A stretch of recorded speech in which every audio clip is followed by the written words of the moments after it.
If you're in Chicago and or the Chicagoland area and you want to get out to a major film festival, the Chicago International Film Festival opens up October 16th with the piano lesson over at the Music Box and runs through the 27th. A lot of great films are going to be playing. We also have Here by Robert Zemeckis, Night Bitch with Amy Adams.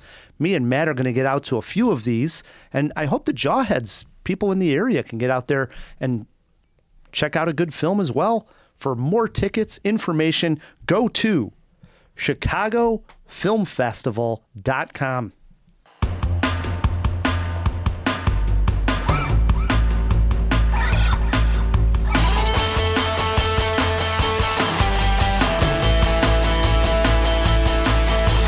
You're listening to CinemaJaw, the greatest movies podcast ever, recorded on location from CinemaJaw Studios in Chicago. My name is Matt Kay, and with me is Rod the Movie Guy, and sitting in with us is KP. Hello. This week on CinemaJaw, Matt, it is our Halloween special as we give the Jawheads our picks for the top 5 best atmospheric horror films. You're not going to do the cheesy scream on your little sound box there? No, not this time. Come on. No, I want to hear it. You always give me a tough time with it.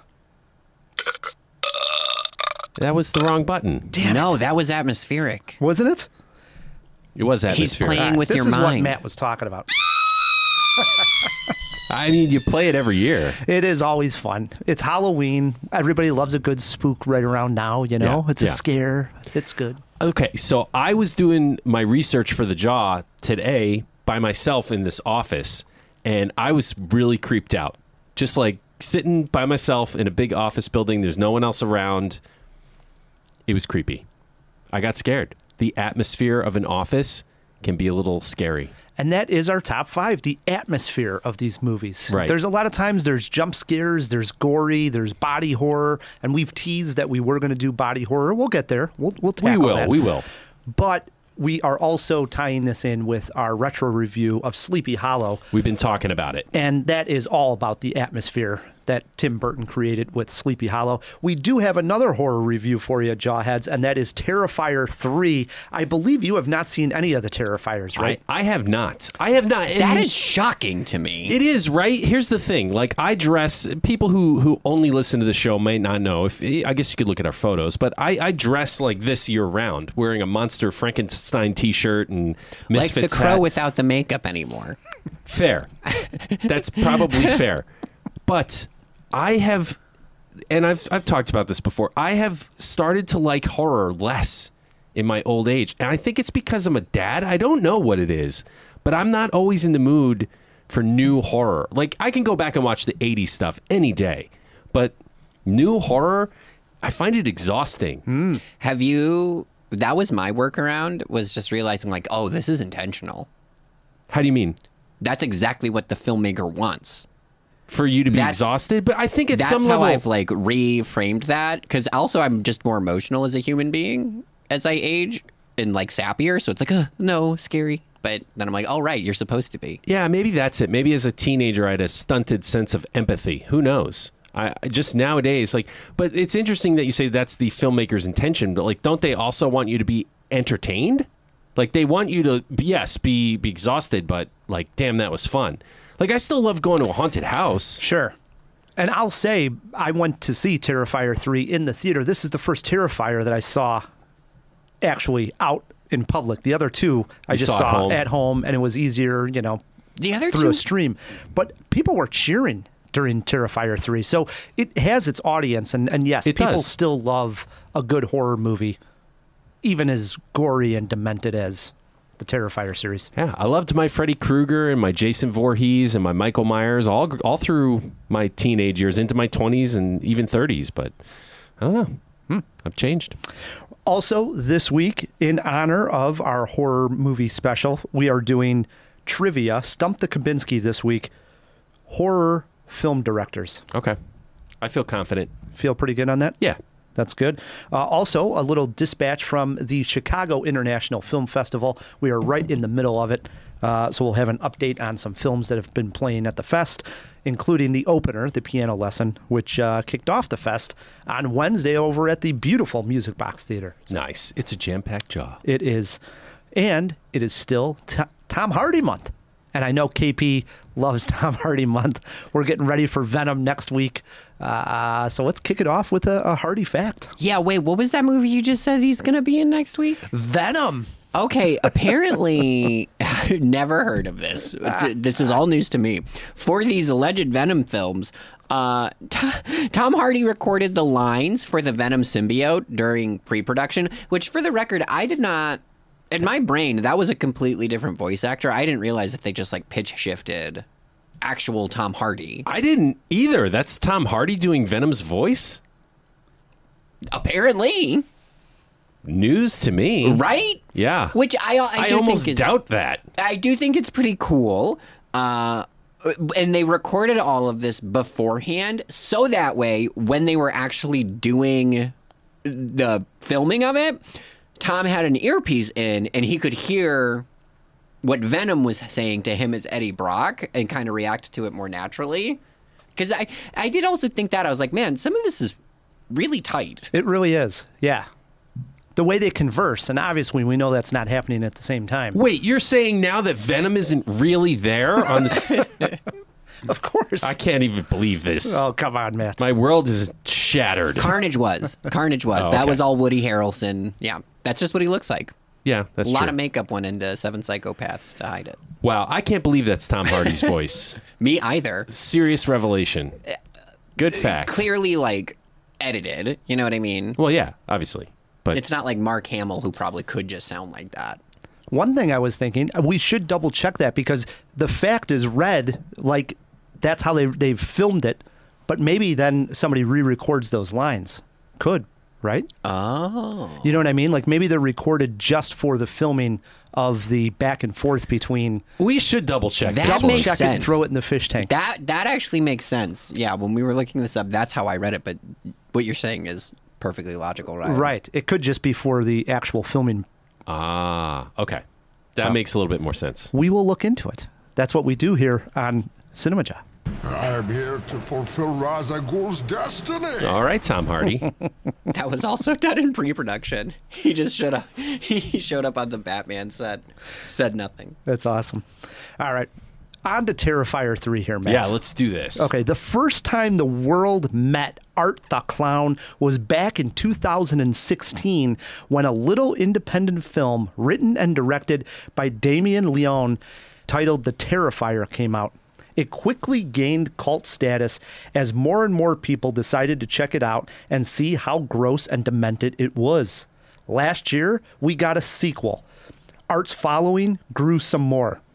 This past weekend, the third film in the franchise led the box office with $18 million, an extremely impressive feat for a film that's not even rated.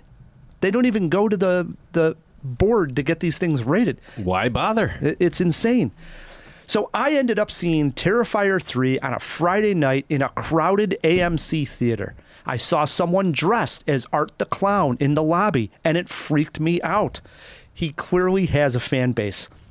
I, however, am not one of them. I can appreciate all that goes into these films, but it is not my cup of tea. Numerous times, while watching Art hack up another victim, I actually looked away from the screen or stared into my beer as I was drinking it.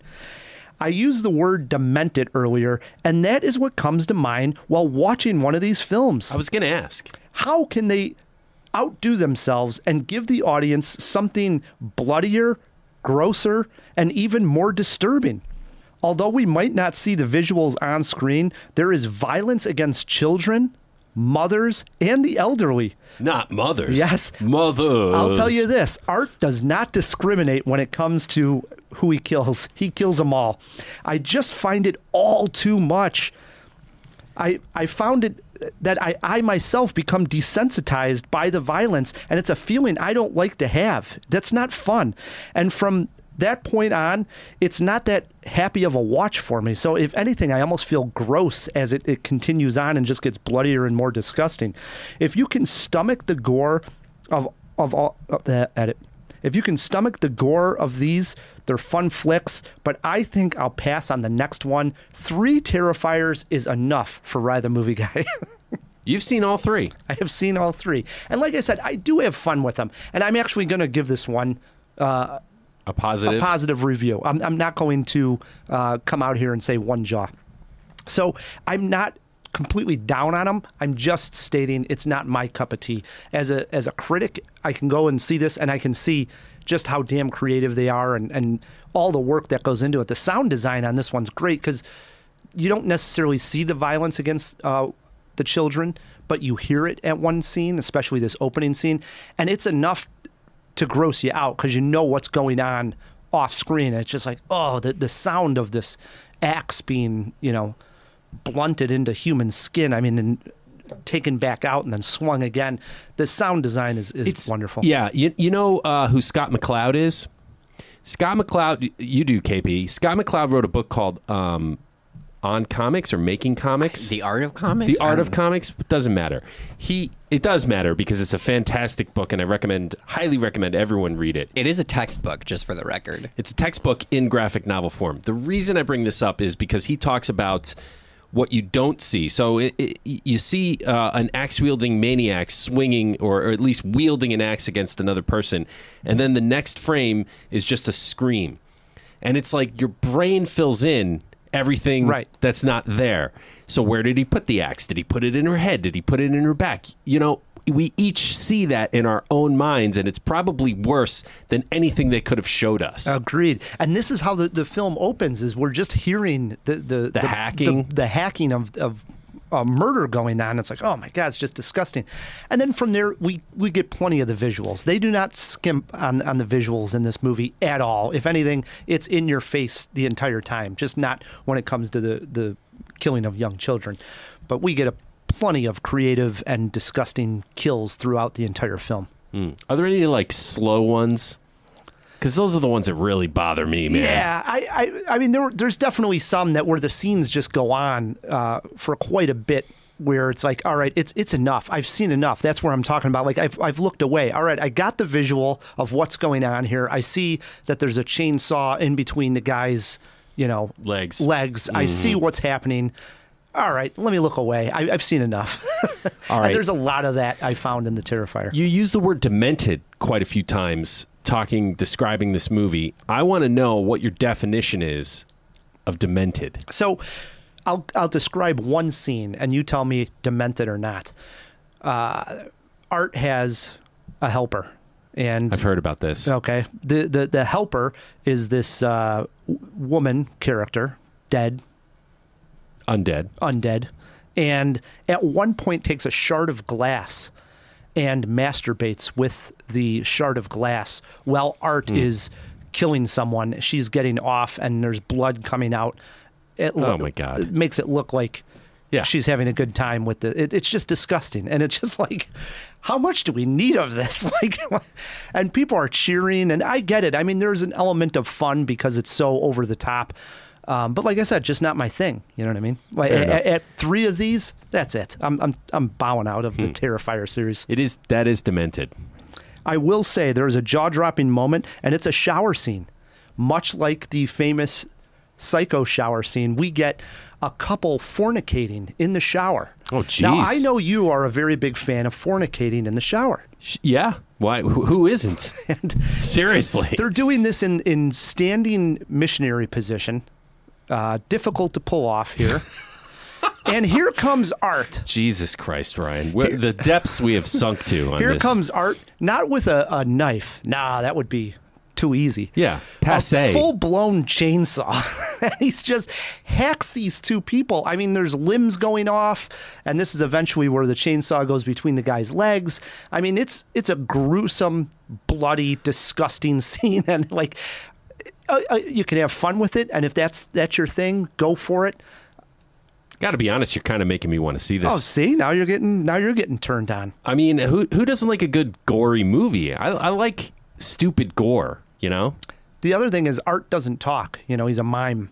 I like one real nice touch is he mimics them screaming in pain a lot. So while his victims yell out in excruciating pain. Art is mocking him, doing the same kind of scream. Do we ever find out what his motivations are? Well, there's supposedly an arc going on here. Again, I'm probably going to bow out, so I won't see how this all ends.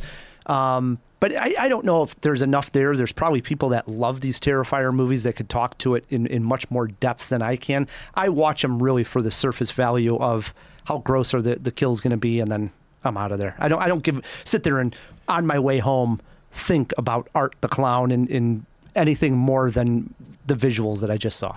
That's about as far as I go with it.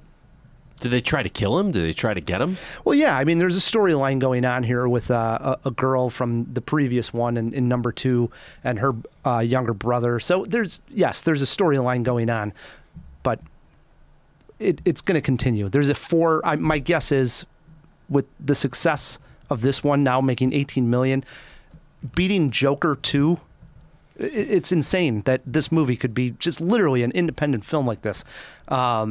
To be Joker this big. 2 is pretty weak. Yes, but I mean, again, we're talking on massive levels here. We're talking about a studio film worth $200 million, and this guy made the first Terrifier for like $15,000. We're talking, not on the same page here. So right. It could beat, even in its second weekend, that it could beat Joker 2 is impressive. There'll be a fourth, there'll be a fifth. Terrifier is going to go on for a while if it's making this kind of money. Brian De Palma did a shower chainsaw scene. Did he? In Scarface. Oh, yeah. Scarface. Mm-hmm. It's a good one. It is a good one. It's not as bloody and disgusting as this one, I'll tell you that much. That's a scene, but I haven't seen Terrifier, so I can't say. Movie poster quote, very simple. A very bloody and disgusting time. Okay. 2.5 Jaws. 2.5? 2.5 for Art the Clown, Terrifier 3. Again, if it's your thing, this is top of the line for gross out that I've ever seen in wide release like this. Top shelf gore. Yeah. Okay. Not atmospheric, which is our top 5 in honor of Sleepy Hollow, which we will get to after we do our top 5. But what do you got sitting at 5, Matt? Oh, wow. We're jumping right into it. I want to say this preface. I tried to dig a little deeper this time around. I tried to not pick too many movies that I've discussed before, or at least recently, on CinemaJaw. But these are films I think most people will be familiar with. We've talked about, Jesus Christ, 15 years of doing a movies podcast. We've talked about everything. But I tried to dig a little deeper. This is, at number 5, I have The Invitation. You remember this one? Mm-hmm. This one creeped me out. And try as I may to dismiss it, and I have tried, I keep thinking about this damn movie. I can't get it out of my mind. It starts off with them driving down this foggy street and they hit a deer, which is something I think a lot of people have experienced, hitting an animal on the road, and you feel bad. Even if it's just like a squirrel or even a rat, you feel bad. And it's just kind of this ominous sign, and they go to this party and things are just off. And the whole movie is just like creeping dread. And I thought it built up really well. Not super stoked on the ending. I know a lot of people love it. It's okay. But I think everything leading up to that was pretty well done. It's a tense little ride. It is. For a low budget indie horror movie. Definitely gets the paranoid vibes, which can always freak me out, I liked it. I thought it created a great atmosphere. And of speaking dread. of hitting, I had hit a rat. Good old city rat here in Chicago. I thought I was going to lose my hubcap. And this thing really... sure. It beat the hell out of my car. You know what I mean? I do, yeah. You get to check your grill. It's a big guy. Yeah. Disgusting. You know when you hit a rat in Chicago. For sure. My number 5 pick is Crimson Peak. Came out in 2015, directed by the great Guillermo del Toro. I always felt that I wanted a little bit more of Crimson Peak, but I've went back and I rewatched it. And very much, to be absolutely honest, it fits the same way I feel that I'm going to discuss Sleepy Hollow in a little bit, in that I wanted more from the overall narrative of the film, but the atmosphere that Del Toro creates with Crimson Peak, the building itself is fantastic, but the entire look of the film is perfect for a horror film. And that is enough sometimes for me. And I've talked about it many times where if a movie looks good and sounds good, it's always going to score points in my book. Crimson Peak lands right into that. I'm watching it and I'm like, well, it just looks so great. It sounds great. I love the stylistic look of, from the costumes to the set design. But the movie itself never hits like the actual high watermark that I want it to hit. Yeah. You know what I mean? So I'm just sitting there enjoying it and enjoying my time in that space, but I'm not necessarily like over the moon about the movie once it concludes, if that makes sense. I know exactly what you mean, I think, anyway. I find that very frustrating when I get that experience going to movies, because to me that's like all style and no substance. See, I like that. I don't mind that. That's what I'm saying. I know you don't. Yeah, that frustrates me. But Del Toro, man, it's pretty... He's a master. In there you got Tom Hiddleston, Jessica Chastain, and that Mia Wachowska. And the cast is great. Like I said, looks fantastic. It's got all the atmosphere that you want out of a horror movie. I know some people are higher on it than I am. For me, it's like a 2.5, 3 jaw movie. Should be 4 the way it looks. Yeah, especially with Del Toro. Yeah, that's my number 5, Crimson Peak. Swings it over to me for number 4. And I'm going with a film that came out just this year.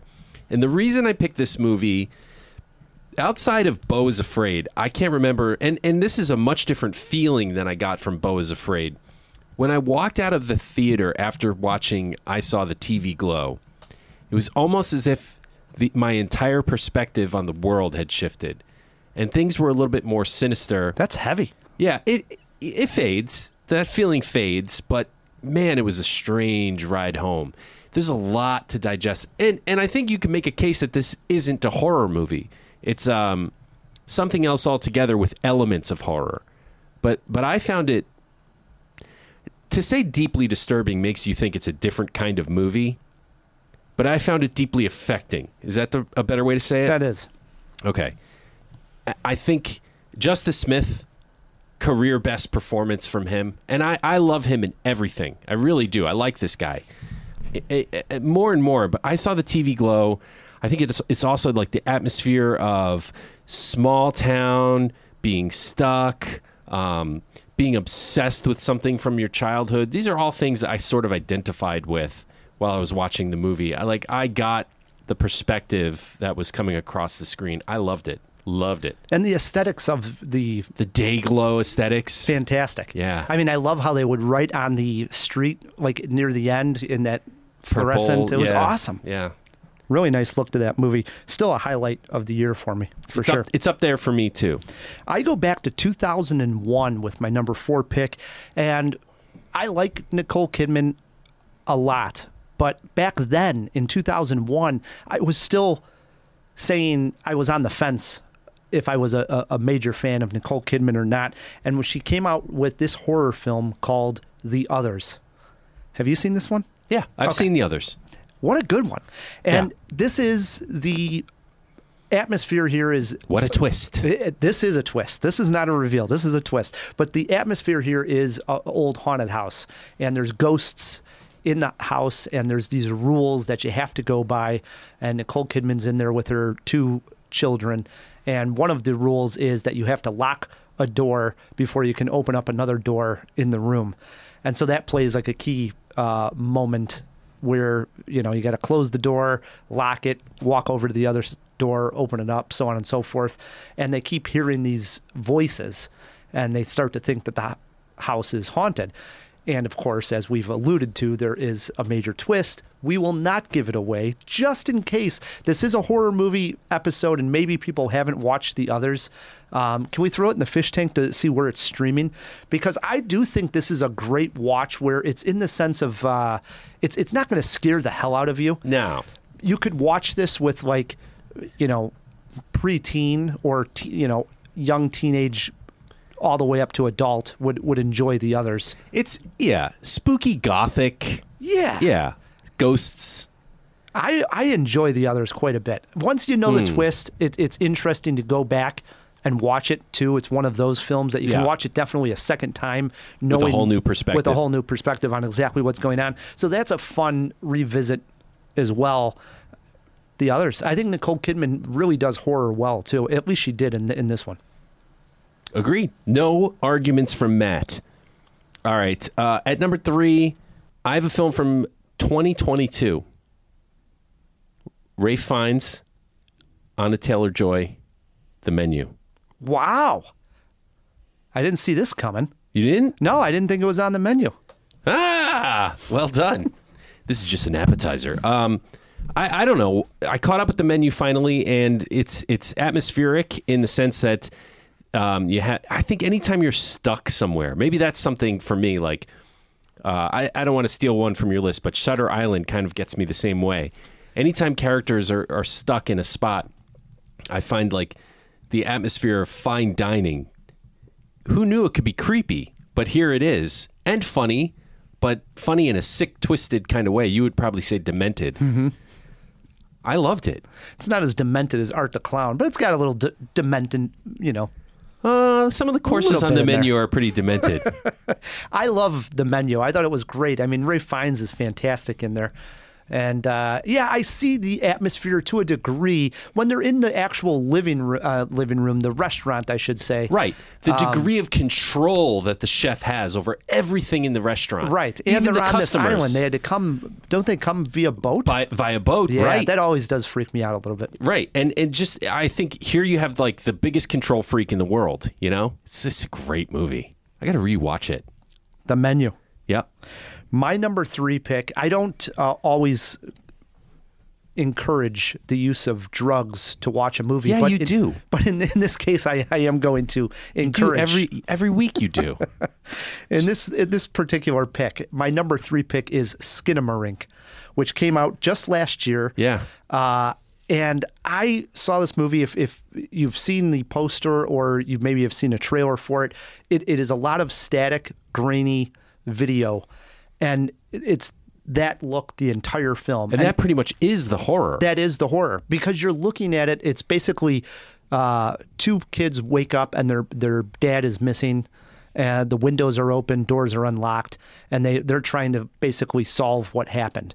But the story is barely there. You're putting the story together. They just give you enough to keep you intrigued on what's going on. The joy of the movie, and again, maybe not everybody's going to take a gummy before they see the movie, but I would actually recommend it because I saw it in the theater. It's a grainy, static picture, and the idea is that these kids are afraid of the dark, and if the movie clicks for you like it did for me, it's going to bring you back, revert you back to that time when you were a young kid and shadows and the dark actually scared the living hell out of you. And just looking at this movie and trying to make sense of the shapes and shadows that we're seeing on screen inside the static is the entire joy of the movie. So if you're going to watch this at home, I know it's streaming on Hulu. If you're going to give it a spin, 100%, all lights need to be off in the house. This isn't a joke. You can't have the kitchen light on. You're in the living room. It needs to be absolutely pitch dark in the house. And maybe you can get it at home, the experience of what it was like in the theater. It's going to be very tough to pull off because you just need to concentrate on a static screen for a long time. And I know at your house, that is much more difficult to do than if you were sitting at a theater with other people doing the same thing. But you're literally going to be watching and hearing the whispers of the kids as they walk around the house. But just give in to Skinamarink. No dialogue either. Oh, right? yeah, they're talking a little bit, but very little. And that's, again, more of the point is to just, let it wash over you and you start to become scared of the dark and the shapes on screen again. And it's awesome. Huh. Man, I probably should try to catch up with this one. That is my number 3. All right. My number 2 is a movie that scared the crap out of me, still freaks me out. And I think it all started from when I was a little kid. My mom was the librarian at the children's library in my small town. And I would go downstairs while she was at work. This sounds like the plot of a Stephen King movie. Right? The children's library was downstairs at the library. And, it was a happy, friendly place, very bright colors. And it was fun to go there. And I enjoyed perusing the books. But there was one section that always called out to me. And it was right in the front by the door. And it was like ghosts, cryptids, like things like chupacabras and Bigfoot and ghost stories and spectral photography, stuff like that, the paranormal. And these were written for children, but there was one book called Mothman that I used to grab, and I would read it, and none of the other cryptids freaked me out, but Mothman, I don't know why. It just struck me as very plausible that this actually happened. Like the story is so bizarre that when I heard they were making a Mothman movie, I was like, oh my God. And I think they did it well with the Mothman prophecies. Who knew Richard Gere could scare the shit out of me? But he does, man. There's a scene in this movie where he gets a call from somebody and he knows that person is dead. And he's talking to somebody who's on the other side over the phone. It terrifies me. I don't know why, but the whole atmosphere of like they're in this small town. I think it's in New England, but it almost doesn't even matter. It's kind of blue filtered, and it just oozes atmosphere. It does. It's almost heavy in a way. I love this movie. Laura Linney's in there also. She as well. is. Yeah. Excellent. I'm always a fan of Mothman prophecies. It's way better than it should be. It really is, for sure. My number 2, I was going to put Midsommar on there. We talk about it a lot. It's a worthy pick. And it's a worthy pick. It has to do with a cult, and that always freaks me out.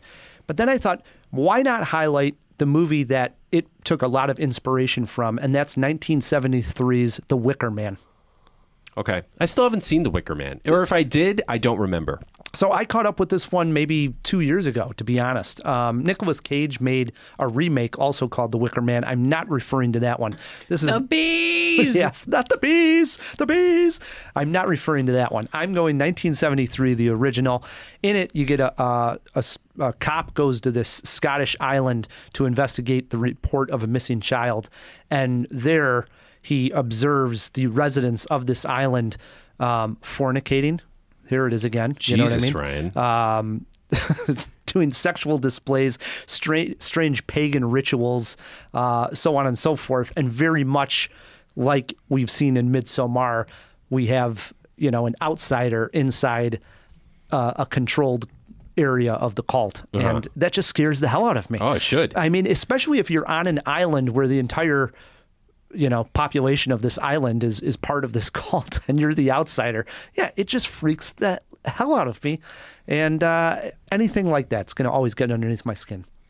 Gets under my skin, too. I mean, I can't speak to The Wicker Man specifically, but like Midsommar, yeah, that's atmosphere. And on top of it, The Wicker Man has just that perfect, obviously made in the 70s, the 1970s look that can sometimes freak me out as well. I'm glad you said that. Right? So I like when movies go back, like The Conjuring, and they go into like a older era. Helps, I think, with the actual atmosphere of the movie, of the horror. Right. And The Wicker Man being set in the 70s and like late 60s look the to it. The grain of the picture, Love the all colors. of that. That adds to all of the fear that I have while watching the movie. So, big fan. That's how I feel when I watch The Omen, which could easily be slotted on this list. It's that graininess of the film and the throwback, which kind of brings me around to this point. We never really explained what atmosphere is, So to me, it's like when you walk into a room of the haunted house, and I mean the haunted attraction that you paid $50 to go through, not an actual haunted house, and you hear the music, you see the lights, and you see the props, and you see all the fake blood and everything else. If you're scared just being in that room, that's atmosphere. For sure. Like it has nothing to do with the plot or the story or the actors. It's just the setting that you're in. That's exactly. atmosphere. And that goes back to my first pick, Crimson Peak, talking about how I like being in the space of that movie. Right. I could just enjoy my time with these characters and in those locations because I'm creeped out being in this scary mansion and, being alongside Jessica Chastain where I can feel the evil and I get the horrors creeping underneath my skin. But yes, the plot might not necessarily scare me or it leaves me a little bit more to be desired, but the actual atmosphere of the movie sells me enough. Right. And it can be created by characters, right? Oh, it can, sure. But it's not necessarily of the characters. All right, so that swings us to our number ones, Ryan. And I have an A24 movie, a true A24 movie, back when that really meant something, 2015. Speaking of Anya Taylor-Joy, she's on my list again in The Witch. This is a nice number one. This was an honorable mention of mine. Would have been either number one or number two for me, but I knew you were going to have it on your list. I think this is almost entirely atmosphere. We do have some stuff happen, but it's really about this homesteading family whose property butts up against this dark forest. I think it's like the 1600s or something. It's like rural beyond rural. I mean, they have zero technology, pitchforks, no tractors. And something evil is in the woods, and it snatches a baby from their clutches. Just everything that goes down, you start to not trust the kids in the movie. You start to not trust the animals in the movie. And it's all about that setting. The dark woods looms over this little cabin. So creepy. Back in the day when they would burn witches at the stake, the Salem witch trials, sure, all of that freaks me out. And I thought they were able to create a lot of what I probably only saw in pictures and read about in books. They were really able to create that right on screen. The Puritans. And it was like, oh my God, yeah. What I would hate to live in that time. Me too. And that's always what I'm watching the movie thinking like, thank the Lord I was born with, running water, a shower that I can fornicate in. But you know what I'm talking about. Like, I'm not in shards of glass. Yes. I'm not back in the days when people thought like spooky stuff was happening because it was a witch and they had to burn them and so on and so forth. Oh, freaks me out. Freaks me out too. Not to mention that movie does a great job. The way they talk is part of the atmosphere because they do not. You can't understand a word they're saying. It's like old English. Yeah. It's really, really well done. And that was really what gave us Anya Taylor-Joy, to be honest. I would agree. I remember it was like, oh, this is the girl from The Witch. You know how it always happens before you start to know somebody's name. Right. So I remember like the next movie I saw her in, I was like, oh, I think this is that young girl from the movie The Witch. And now obviously we all know her by name, but right. And it should also be mentioned this is a Robert Eggers joint, who exceeds in atmosphere. Oh, he's the best. I mean, he did The Lighthouse, which I'm a huge fan of. Also, so much depends on the atmosphere that he creates in that movie. You got to really feel that these two characters are alone in the lighthouse, and the setting, and love it. Love that stuff. Yeah. Good. My number one pick, the rare time that a movie has a remake, and I love both of them for reasons that they edit. The rare time that a movie has a remake, and I love them both for reasons. Different reasons? For different reasons. Yeah, I love them both. I saw the remake first. I enjoyed it a ton. And then just a few years ago, I finally went back and watched the 1977 original. I'm speaking of Suspiria. Yeah. And I landed on the original, the 77, is the one with the more atmospheric I saw this on a lot of lists as I was doing my research. I haven't seen the 77 yet. Yeah, so I went back and I watched it. Again, I'm not going to, sit there and tell everybody that they got to do a gummy before they watch these movies. But, why not, Ryan? Go ahead. But when you're talking about these kinds of movies and, how stylistic they are, atmospheric they are, it just does help. It's like, oh, yeah, I'm totally creeped out. Of course, this is a girl going to a ballet school, and this school ends up being run by a coven of witches. So the setup is the same as we've seen in the remake, and we love that one. This one, very different, but the style of like the dancing, the music, the colors in the film, everything still works. It's just doing something different than what the remake's doing. It's almost like they're two different films. Like the plot is the same, but they're exploring something, I think, both totally different at the same time, which is awesome. Yeah. You know what I mean? So you can literally like them both for different reasons, and that's where I land with Suspiria, my number one pick. I think what we've learned here is you're afraid of cults, and I'm afraid of rural New England. Yeah, that's about right. Yeah. Honorable mentions here, Matt. I got one. Go ahead. You first. The Babadook. Absolutely. Only reason I didn't put it on my list is we talk about it a lot. We do. I mentioned briefly The Lighthouse, which isn't full-blown horror, but there's a horror element to it. House of the Devil, which was a good one. Saw that one pop up a lot.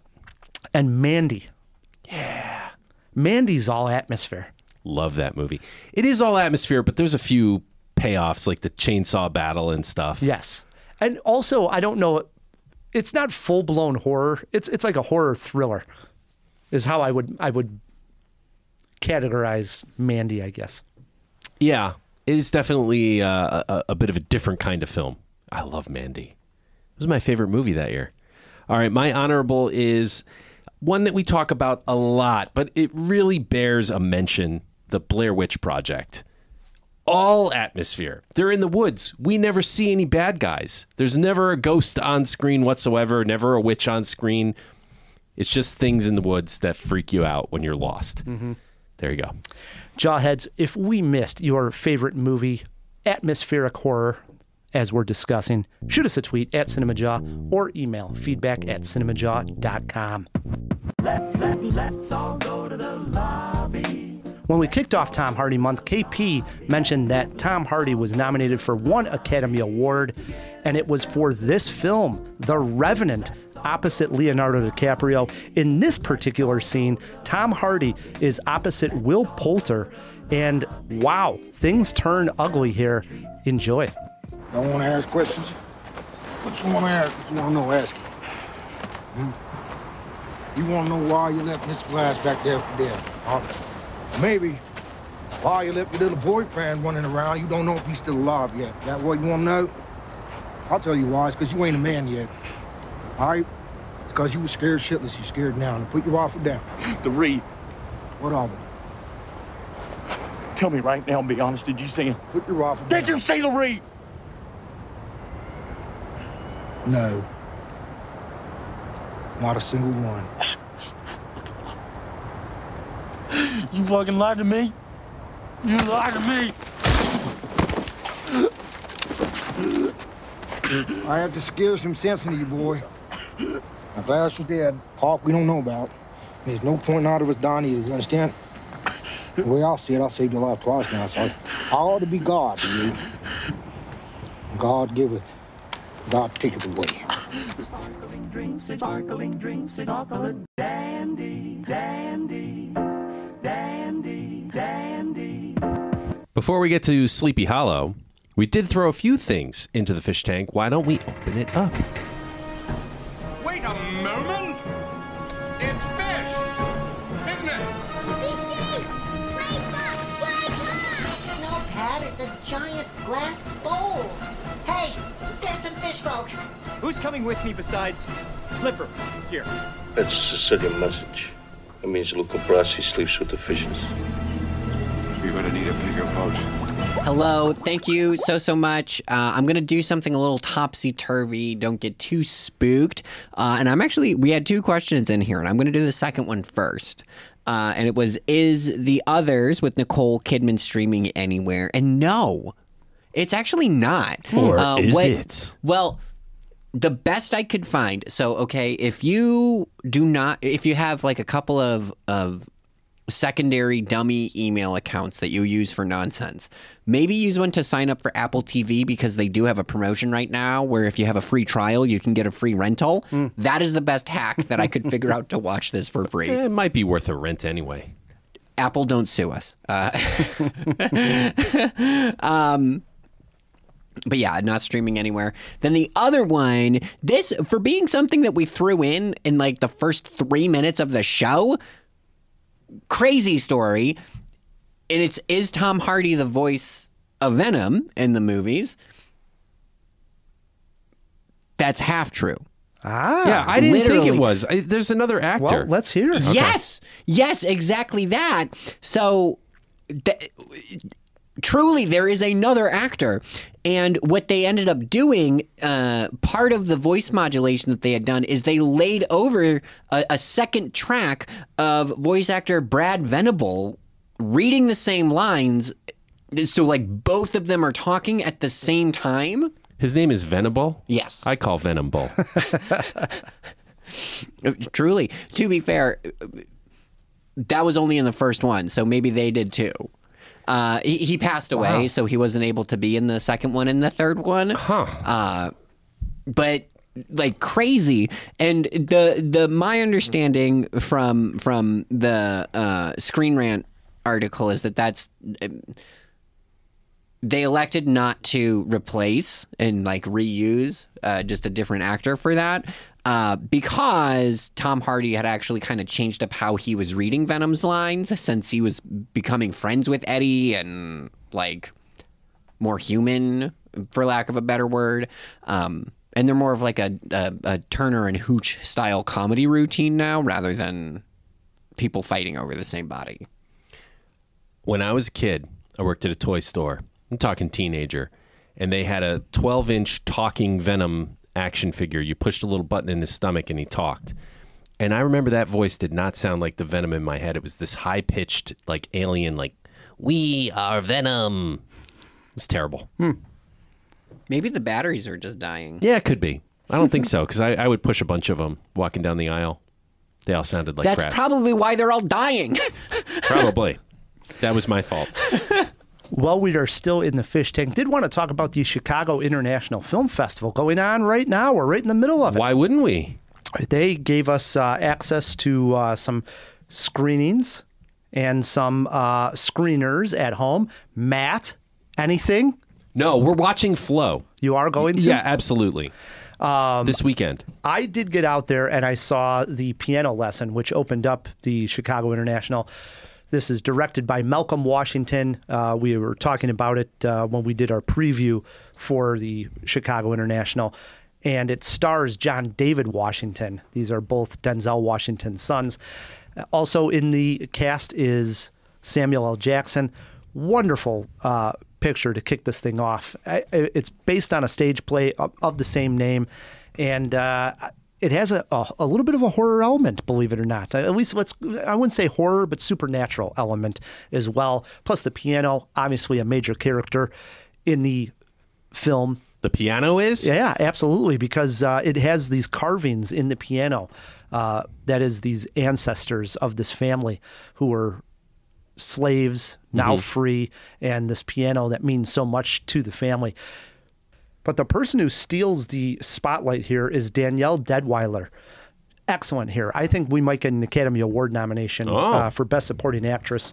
Keep your eyes open for the piano lesson when it opens wide. I think that's going to happen in November. We'll probably cover the whole thing at that point. A couple other small movies. I did see one of them that KP mentioned, which was Memoirs of a Snail. This is the claymation film. Brought me to tears. It's one of these where it goes over the whole lifespan of two twins who were born and then separated because their parents die and they go into different foster homes. Oh, my God. Are they both snails? No. One has an obsession with snails so that she collects everything that looks like a snail and actually does collect snails. But they are not snails. Okay. Not to be confused with the... Marcel the shell with shoes Right. on. It's just regular people. Got it. But it is animated. Excellent movie. Saw this one. We like that Pat McDonald. He's got a very distinct laugh. And man, you love Pat McDonald. When you're in a theater with that guy, and there's some crude humor in this movie as well, to hear that guy laugh and always just... It makes me laugh when you hear that guy laugh. You know what I mean? It's hilarious. So that was a good one. And I got to mention, Universal Language. This movie is brought to us by Canada, and it is going to be their selection for Best International Feature at the Academy Awards. It's so strange to talk about. So it's a Canadian film, but they speak Persian in the film. And I even read they talk about it being an adventure from Winnipeg to Tehran. But really the film takes place in Canada, in Winnipeg, and it is bonkers. Hilarious in the sense of like absurd comedy. So you have this tour guide, for instance, giving this just ridiculous tour. At one point they go to this cemetery, which is like in the middle of a divider of a highway. It's like the little sliver of a land. Oh, no. But they're standing there looking at these graves, and it's already just bizarre that there would be a graveyard in this little sliver of land with semis and everybody driving past them on either way. Is it a real place? I don't think so. Okay. But in there, he talks about how this guy passed away. And imagine you're on a walking tour, and then he says, so if you don't mind, we're going to have 30 minutes of silence. And then they cut to something else. Another storyline goes by, and then that storyline comes past. 30 minutes or 30 seconds? No, 30 minutes. Okay. So then that storyline, they jump to somebody else, and that second storyline comes walking past that area, and they're still standing there in the moment of silence. It's that kind of absurd comedy. Hysterical. There's also, it opens Wes up. Anderson-esque? Very much, yes. But with a foreign twing to it. You know what I mean? Excellent, though. Universal language. Just write this one down, Jawheads. Put it on your radar. It was awesome. Nice. So, getting out there. Tomorrow I'm seeing Maria, the new one with Angelina Jolie, out at the Music Box. So, all right. Pretty pumped. So Angie's back. Yes. Exciting stuff. Is it action-packed? No, this is on the A drama? Opera Singer, yeah. Okay. But it's by the director who did Jackie and did Spencer. Wow. So, taking a look at the life of Maria Callas. He likes to famous do opera singer. He likes to do these biopics. Yes. And they're usually pretty damn good. Yeah, and so far have been Strong on women. Strong women. So everybody that have seen Maria is putting Angelina up there with the big push for Oscar this year. So we'll see. Wow. You know what? She deserves one. Which one did you prefer, Spencer or Jackie? Wow, good question. I got my pick right away. Boy, that's a tough one for me, to be honest. KP's nodding too. You got your pick right away? I like Kristen Stewart too much, so I would biased. probably ultimately go Spencer because it was also the better looking of the two. Yeah, it was a damn good I'm not talking movie. about the girls. You're talking about the film. Yes, it was excellent. I liked Jackie as well, though. I Don't did get too. me wrong. Yeah. So, yeah, they're both good. Yep. That's about everything. While we're still in the fish tank, yeah, that's it. Jump back in there. Will do. Sleepy Hollow. 25 years ago, Ryan, most of us were probably exposed to Washington Irving's tale through Disney. But in 1999, the great Tim Burton gave us an update.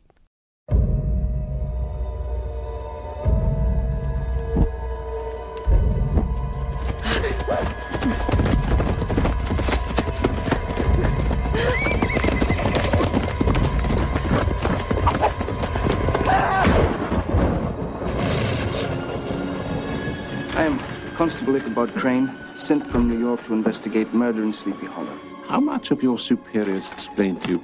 Only that the three were slain in open ground, their heads severed from their bodies. Taken by the Headless Horseman, taken back to hell. 25 years and a whole lot of mileage on Johnny Depp has passed since Burton took us to the dreary town in New England. But I have to say, unlike Johnny Depp, this film has aged well. For those who don't know, this is the tale of Constable Ichabod Crane, played by Depp, who is sent to solve a string of murders, decapitations to be specific, in the upstate town of Sleepy Hollow, New York. When he arrives, looking for suspects, the townsfolk all blame the Headless Horseman, a spectral avenger, sans noggin, who lops off the domes of others looking for his own skull. Christopher Walken plays the Horseman terrifyingly well, and in addition to him and Depp, the cast is rounded out by Christina Ricci. Several other familiar faces pop up, including Lisa Marie and Christopher Lee, and the unmentionable Jeffrey Jones. One surprising face, Richard Griffiths, whose name you may not be familiar with, perhaps best known as Uncle Vernon Dursley from the Harry Potter films, does pop up in this movie. While this is a bit of a slow and gothic burn, it drips atmosphere and has just enough thrills and macabre laughs to keep it very entertaining. I would slot this into the upper middle tier of Burton. Rather than blather, I'll pretend that I've lost my head and throw it to you, Ryan. What did you think of this rewatch? So it's interesting. In many ways, I thought this was better than I remembered it being. But at the same time, it still did not hit the highs that I hoped for, I think, originally. Same. It really felt like, oh, this is excellent. And then by the end of it, when it finished, I thought, yeah, but it's still not great. It's no Edward Scissorhands, right? Yeah. The presentation and the atmosphere Tim Burton was able to create here, fantastic. This Right. is what he does almost better than anybody else. Certainly in that style. In that style. The gothic Halloween style, it's perfect. And I think casting Depp here was good.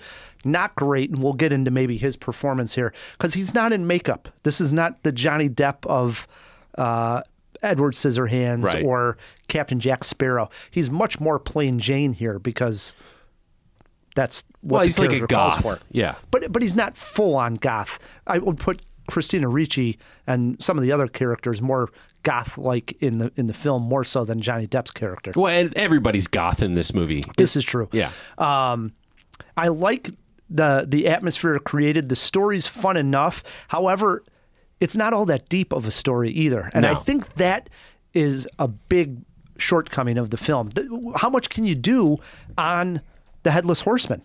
And have you ever read the Washington Irving story? I have not. So you probably have and don't even remember it. I'm sure you had to read it in like 4th or 5th grade. It's small. It's a short story. Right. So that's what I'm saying. How much depth can we get into this? You know what I mean? It's like, well, they gave it to us and it's like, it's okay. But I mean, there's just not a big enough mystery and not a just long enough story. Yeah. Right. Agree. So I was invested the entire time. It kept me, intrigued, but I wanted to be drawn in even more, maybe more to the mystery. Imagine if Johnny Depp's going to this town of Sleepy Hollow to try to really solve an awesome crime. Oh man, I'd be totally in. Yeah. Much like the girl with the dragon tattoo, where someone comes in to try to solve this like intriguing mystery. Right. It's there. That's what he's going to do. But the mystery isn't all that intriguing. Great. Yeah. And the story's just not deep enough. And they just hand us the culprit at the end. Like it really gets from Act 2 to Act 3, and we already know who the killer is. And it's after that, it's like, meh. Yes. So Johnny Depp, let's talk about him first. Sure.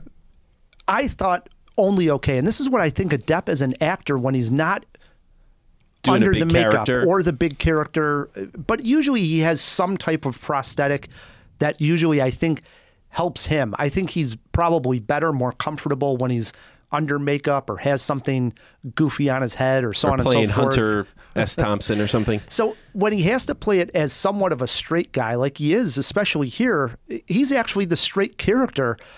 Especially when he gets to Sleepy Hollow and he talks to all of those, what would you call them, dignitaries that are around there, and they're explaining to him the gruesome murders and what's going on. If anything, they all believe in the haunt at this point, and he's sort of our straight man to be listening to them and like, well, come on, guys, I'm going to solve this crime. I'm sure he's a man of science. Yeah, I'm sure there's a scientific reason to all this. So I don't know. That's not the normal pathway Depp normally takes with his characters.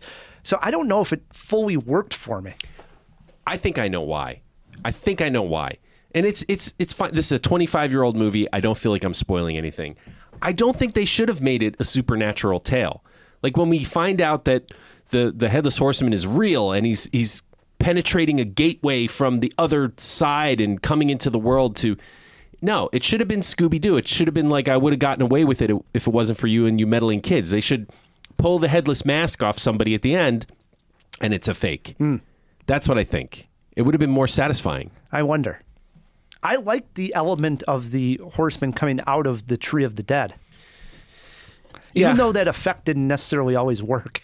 It was okay. It was okay. Yeah. I mean, they had to shrink the horse down to be able to actually go into the... It looked good. I thought only okay. But back to Depp really quick. He did rely on that like gadgets for a little bit. Right, and then they kind of dropped that. And they really did drop it. And what's funny is going back, before I hit play and watched this a second time, I remember thinking, well, I know he has the gadgets. So for some reason... that stuck out to me 25 years later. I remember thinking, well, I know he's going to have these like gadgets trying to solve the mystery, but yet that was only a very small part of it. But they also give him this backstory where he's got these marks on his hand, and we come to find out through flashbacks what it all means and how he got them.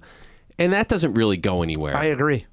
It's kind of like, well, okay, now I know that, and that's great, but what does it mean? Nothing. Yeah. It doesn't really tie into the story at all. No, sure doesn't. Christina Ricci. Yes, on to Ricci. So I thought solid here, not great. I could see why she didn't continue on with all of Tim Burton's movies, because she probably was lined up pretty well here in '99 being in a Tim Burton movie, and he obviously uses a lot of the same actors and actresses. Well, she had played Wednesday. She had played Wednesday. It seemed like it was all lining up for her. Thought she was okay here, but nothing great. Yeah. What did you think?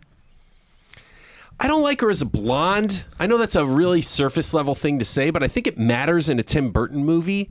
Like, she wasn't goth enough. Like, this was the wrong character for her. I didn't like the spark between the two at all. Like, there was no chemistry, like we were just talking about last week.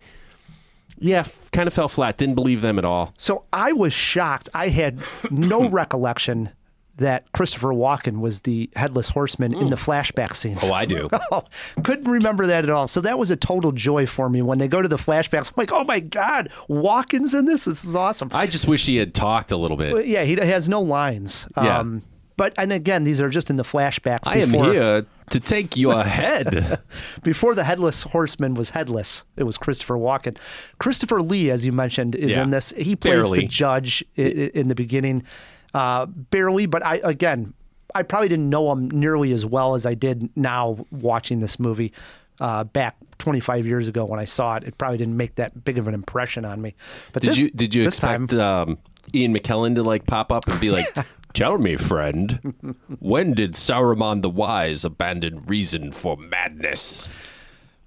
Were you expecting that? No, I wasn't. It was an unexpected journey. One you didn't mention, uncredited, but he pops up in the beginning, is Martin Landau, who plays the character in the very, very beginning of the film that gets beheaded, basically the prologue of the movie. And he is the actual resident of Sleepy Hollow that gets killed, that starts this whole downfall of the thing. Oh, in the carriage scene. In the carriage. Yeah, that's Martin Landau, who was in Ed Wood, which was directed by Tim Burton and won the Academy Award for that. So obviously had a connection there with Burton. So yeah, Burton does like to collaborate with the same actors again and again. Yeah. I like when they went and visited the witch. A little weird. Very strange. And at one point, the eyes come popping out of the witch. And that really, especially just seeing Beetlejuice, was right out of the Beetlejuice movies. I mean, or Large Marge. Yes, exactly. Like, it's the style of Tim Burton goes with sometimes. And that was probably the most like influence of Burton's other films that pop up in Sleepy Hollow is that one scene with the witch. Yeah. I agree. There's a lot of witchcraft in this movie. They're constantly like cutting the wings off bats and the feet off of crows and things like that. It was kind of cool. It was. So the atmosphere we're talking about, this movie has the most lightning with no rain. It never stormed once. I wrote this down in my notes. It never, not a raindrop, but yet it probably had lightning in the sky 95% of the time. Whenever the horseman comes. Every single time. There's lightning going on. There's flashing light. Like, oh my God, it's coming on. It's scary. Never stormed once. That's okay. It always just sort of missed Sleepy Hollow. You know what I mean? Yeah, foggy. Off to the side with some lightning. Tree of the Dead, the blood and the heads looked pretty cool. Is that your jaw-dropping moment? No, just highlights here. Okay. Just highlights. I did write down a best joke. Go. Because there is a joke. And it comes from the stepmom when they go towards the Tree of the Dead. Near the end, she says, "Watch your head." Ba-dum-bum. Yeah, pretty good after watching many beheadings. I thought it was like, okay. Heads really roll in this. Yeah, it was pretty good.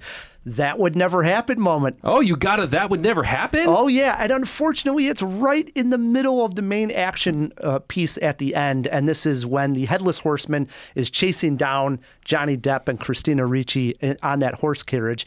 At one point, Johnny Depp gets on top of the horse carriage, and there's a horse behind the carriage that is open, free, because the Headless Horseman is trying to jump onto the carriage.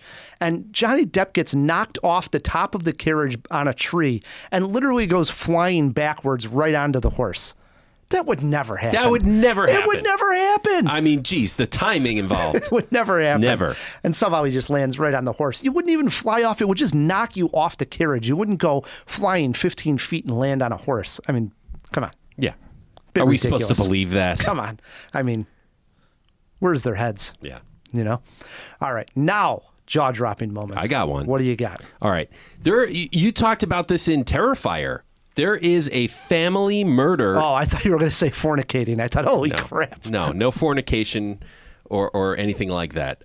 There is a family murder. The Headless Horseman comes in on a happy family moment where people are just living their lives. It is a child, a mom, and a dad, and he takes all their heads, all of them.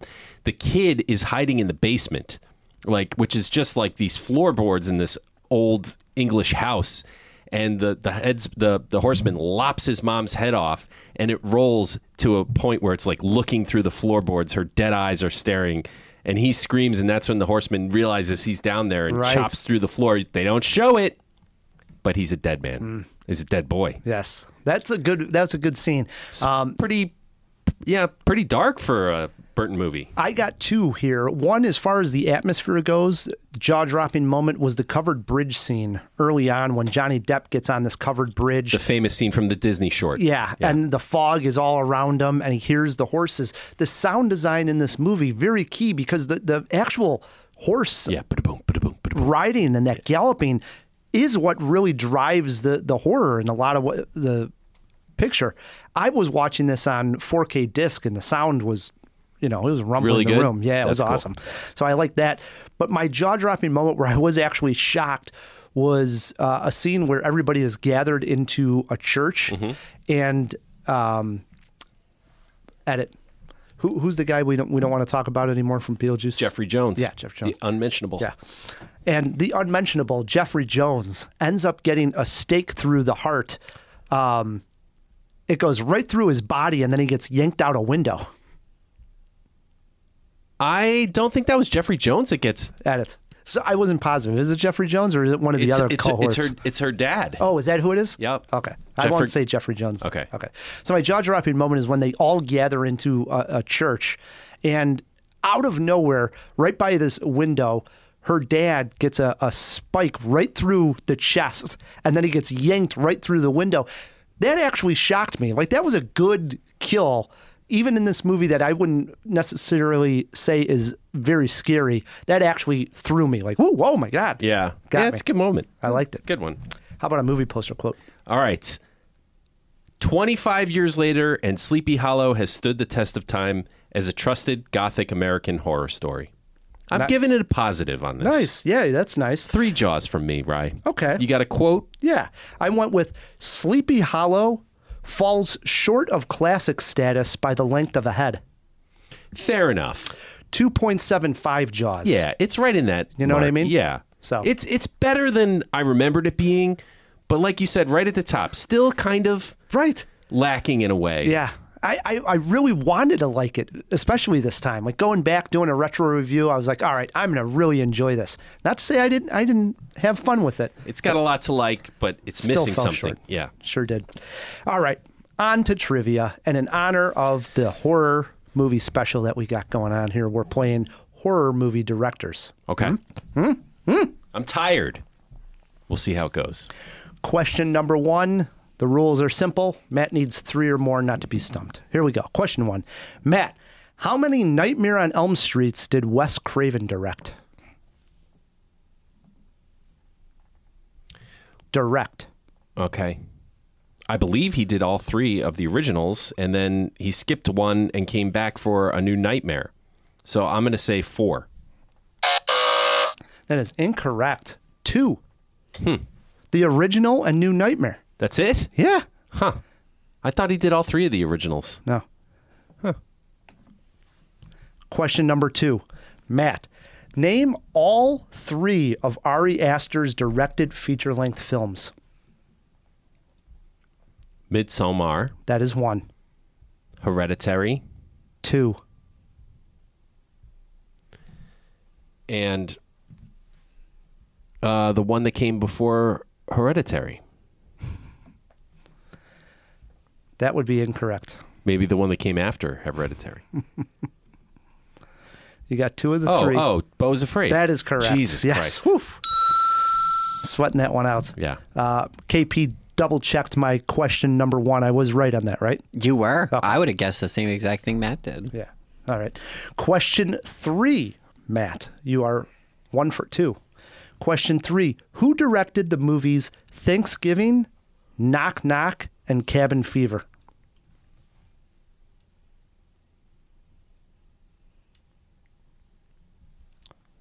Thanksgiving, Knock Knock, and Cabin Fever. Eli Roth. That is correct.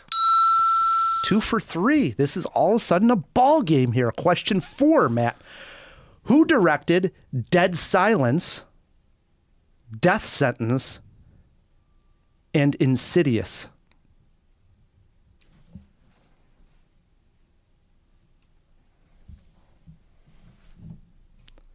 Who directed Dead Silence, Death Sentence, and Insidious?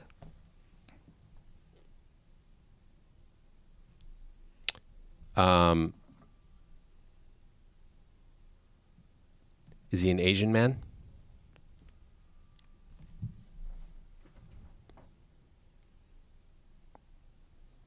Can't remember. Ty West. We're looking for James Wan. James What Wan. are those other 2? Insidious was a giveaway, but... I know. Oh, boy. It comes down to this. Matt has 2 correct, and he needs this one. Here we go. The last 3 films in this director's filmography are 31, 3 from Hell, The Munsters. Okay. Name the director. Rob Zombie. It is Rob Zombie. That should have been question number 1. Come on. Well, I didn't know which one would give it away. 3 from Hell? Or you know The Munsters? I know them all. Maybe not 31, but the other 2, of course, the Munsters. Well, Matt is not stumped this week. You got 3 out of 5. Hey, all right. I know my horror directors. I have not seen any Rob Zombie directed movie ever. Okay. Not even his Romero. House of a Thousand Corpses is pretty damn good. You could say it's pretty much a direct remake of Texas Chainsaw Massacre, or at least very similar, better style. And then his take on Halloween, not bad, at least the first one. Wait. He did the first Halloween of this new one? No. Oh, okay.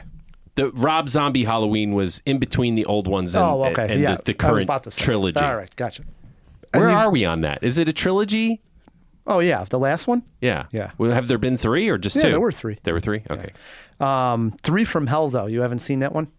No, I never saw 3 from Hell. Okay. But I did see The Devil's Rejects. I saw most of his movies. Is that worth checking out? Yes and no. It's a little too torture porny for me. It gets it's more about a Bonnie and Clyde style. It's less like horror and more like crime, but like horror crime. I don't know how to explain it. I prefer House of a Thousand Corpses to Devil's Rejects personally, even though it's the same characters. So I checked out this past week The Purge. Yeah. First time watching. And you liked it. And I thought it was pretty interesting. I don't think I would go on. I know there's a bunch of movies now under the Purge. Perfect time to watch it. It's an election year, you know, just but the first Purge with Ethan Hawke, decent. It creeped me out. This whole idea of having one night where crime is just legal. Just go out, and if you want to kill somebody, go and kill them because this is the time to do it. That idea of not having control is that element, much like what we're talking about with atmosphere. It can creep you out, and just that idea of it was enough to put it in a positive category for me. Cool. As far as recommending. So, nice. Saw that one is streaming on Hulu. So, in case anybody wants to watch The Purge. Go watch some anything with Ethan Hawke. Yes. I just love horror film season. This is great. Always fun. Me too. Little Halloween. Although I throw it back a little further, gonna rewatch Gremlins or Ghoulies or something. And I rewatched The Blob, 1988. Excellent. Great remake. Yes. Never saw awesome. the 50s one. I never saw that one. That is also worth seeing. I might have to check that out. Yeah, I think you should. Good stuff. All right, brings us to the end of a very fun Jaw. First and foremost, we got to thank our producer, our editor, KP. Thank you. I would not want to be anywhere else. Jawheads have been asking, what is KP going as for Halloween? Amy Rose from Sonic the Hedgehog. That is a deep cut. It's also very specifically classic Amy. There's 2 versions. The one before the Dreamcast games. Matt? Well, Heather is going to be the Statue of Liberty. So I am either going to be Wolverine or Uncle Sam. Haven't decided. Wolverine. Yeah.